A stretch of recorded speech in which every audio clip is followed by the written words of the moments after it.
கர்த்தருடைய பரிசுத்த நாமம் மகிமை கொண்டதாக. இந்த ஆதியாகமம் 6ஆம் அதிகாரம் வந்து ரொம்ப ஒரு டிஃப்ரெண்ட்டான டாப்பிக்காக இருக்கும். ஏனென்றால் இந்த இந்த இந்த திராட்சைத்தரலை பற்றிய ஒரு பெரிய ஒரு ரகசியம் வந்து இந்த 6ஆம் அதிகாரத்தில் வந்து ரொம்ப தெளிவாக போட்டிருக்கும்.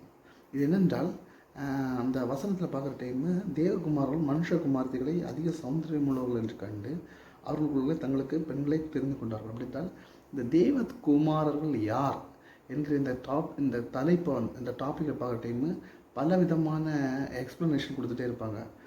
சிலவங்க சொல்லுவாங்க தேவகுமார்கள் வந்து மனுஷர்கள், சிலவங்க சொல்லுவாங்க தேவகுமார்கள் வந்து தூதர்கள் என்று. நம்ம இன்றைக்கி வந்து இந்த டாப்பிக்கை வந்து நம்ம எக்ஸாக்டாக இது யார், தூதர்களா இல்லை மனுஷர்களா என்கிற ஒரு டாபிக் வந்து வேத வசனத்திலிருந்து ஒரு தெளிவான ஒரு விளக்கத்தை நம்ம இதை பார்க்கலாம். ஏனென்றால் நமக்கு இந்த சத்தியம் வந்து அநேக பேருக்கு பயங்கர ஒரு டிஃப்ரெண்ட்டாக இருக்குது. ஏன்னா நிறைய பேர் கொஸ்டின் கேட்பாங்க இந்த இடத்துலன்ட்டு, இவங்க யார், இவங்க தூதர்களாக இருந்தால் எப்படி இவங்களுக்கு வந்து திருமணம் பண்ண முடியும் பெண்களை, அப்படிப்பட்ட ஏன்னா தூதர்கள் தான் பணிவிடை ஆவிகள் தான் என்ன. ஆனால் அதனால் வந்து இது நம்ம ஒரு கரெக்டான நம்ம கிறிஸ்தவர்களுக்குள்ளே ஒரு சரியான ஒரு என்ன சொல்ல ஒரு புரிதல் இல்லாமல் காணப்படுகிறது. அதனால தான் இந்த இடத்துல வந்து நான் இந்த விஷயத்தை வந்து நம்ம பார்க்க போகிறோம். இந்த வந்து ஆதியாகமம் 6ஆம் அதிகாரம் 2ஆம் வசனத்தில் ஸ்டார்ட் ஆகி 4வது வசனத்தில் பார்க்குற டைமு, அந்நாட்களே ராட்சசர்கள் பூமியில் இருந்தார்கள். பின்பு தேவகுமாரன் மனுஷகுமார்த்திகளோடு கூட இருந்தால் இவர்கள் அவர்களுக்கு பிள்ளைகளை பெற்ற போது இவர்களும் பூர்வத்தில் பேர் பெற்ற மனுஷர்களே பலவான்களானார்கள். இப்போ இந்த மனுஷர்கள் எப்படி இருந்தாங்கன்னு சொன்னால் பயங்கர பலசாலிகளாக இருந்திருக்காங்க. அந்த பலசாலிகள் எப்படி ஆனாங்கன்னு சொன்னால், இவங்க வந்து இந்த தேவகுமாரர்கள் அவங்க கூட மிக்ஸ் பண்ணுற டைமு ராட்சசர்கள் எல்லாம் உருவாகியிருக்காங்க.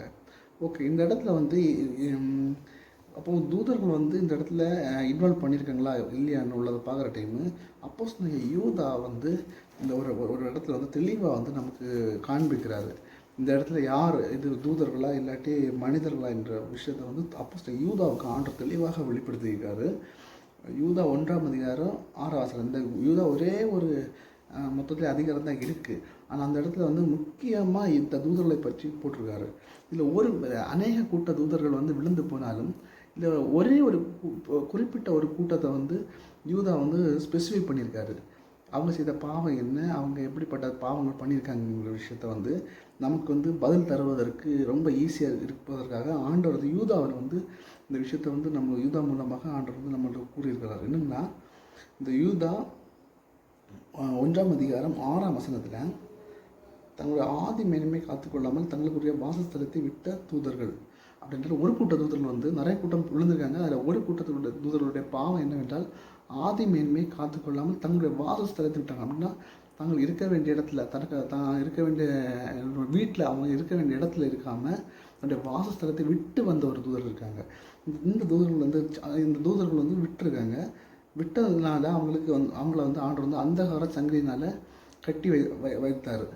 அது மட்டும் இல்லாமல் 7ஆம் வசனம் பார்க்குற டைமு அவங்க யாரை போல் இருந்திருக்காங்க சொன்னால், சோதோம் கோமோர மக்களை போல பாவம் செய்திருக்காங்க. எப்படி என்றால் 7ஆம் வசனம் நீங்கள் படிக்கிற டைம், அப்படி சோதோம் கோமோர பட்டணத்தார்களும் அவர்களை சூழ்ந்த பட்டணத்தார்களும் அவர்களைப் போல விபச்சாரம் பண்ணி, யாரை போலன்னா அந்த தேவ தூதரை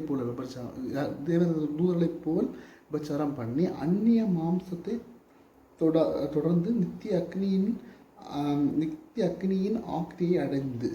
அப்படின்றால் இந்த தூதர்கள் எப்படி விபச்சாரம் பண்ணாங்களோ அது மாதிரி அன்றைக்கு சோதம் குமார மக்களும் பாவம் செய்தார்கள் என்று யூதா சொல்லியிருக்கார். அப்போ இந்த இடத்துல என்ன வருதுச்சுன்னா, இந்த தூதர்கள் வந்து விபச்சாரம் பண்ணியிருக்கிறார்கள் என்று வருகிறது.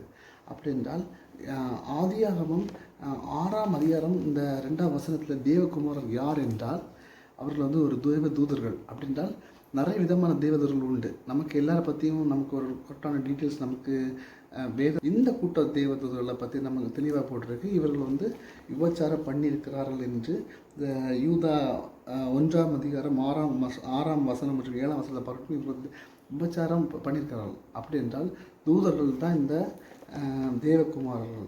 அப்படி என்றால் நம்ம பார்க்க போகிற இந்த வசனத்தில் நமக்கு தெளிவாக புரிகிறது. இந்த இடத்துல வந்து இந்த விழுந்து போன தேவதூதர்கள் தான் தேவகுமாரர்கள். அதனால தான் இப்படிப்பட்ட பலவான ராட்சதர்கள் வந்து அந்த காலத்தில் வந்து உருவாயிருக்கிறார்கள் என்கிற ஒரு வசனம் வந்து நமக்கு தெளிவாக புரிகிறது. அது இல்லாமல் அவர்கள் மனிதர்கள் கிடையாது என்பதை இந்த யூதாவில் நம்ம பார்க்குற டைம் நமக்கு தெளிவாக புரிகிறது. அது மட்டும் இல்லாமல் தூதர்கள் வந்து மனுஷரோட விபச்சாரம் பண்ணியிருக்காங்க என்றால் அவர்களுக்கு ஐ திங்க் அவங்க அவங்க வந்து சம்டைம் அவங்க வந்து ஒரு நம்மளை மாதிரி நம்ம மாதிரி அவங்க பிசிக்கலாக இருக்க வாய்ப்பு உண்டு. ஏன்னா பல கூட்ட தூதர்கள் உண்டு, ஒரு கூட்ட தூதர்கள் கிடையாது, பல பல பல கூட்ட தூதர்கள் உண்டு. அதெல்லாம் நம்ம பார்க்குற டைம் ஒவ்வொருத்தரும் ஒரு கூட்டத்தூதர். ஆனால் இந்த கூட்ட தூதர்கள் வந்து இவங்க வந்து மாம்சத்தில் இருந்திருப்பாங்கன்ட்டு நான் நினைக்கிறேன். அப்போ வசனத்தின் படி பார்த்தா அவங்க மாம்சத்தில் இருந்திருப்பாங்க. இது உங்களுக்கு புரிந்திருக்கும் என்று நினைக்கிறேன். ஆமேன்.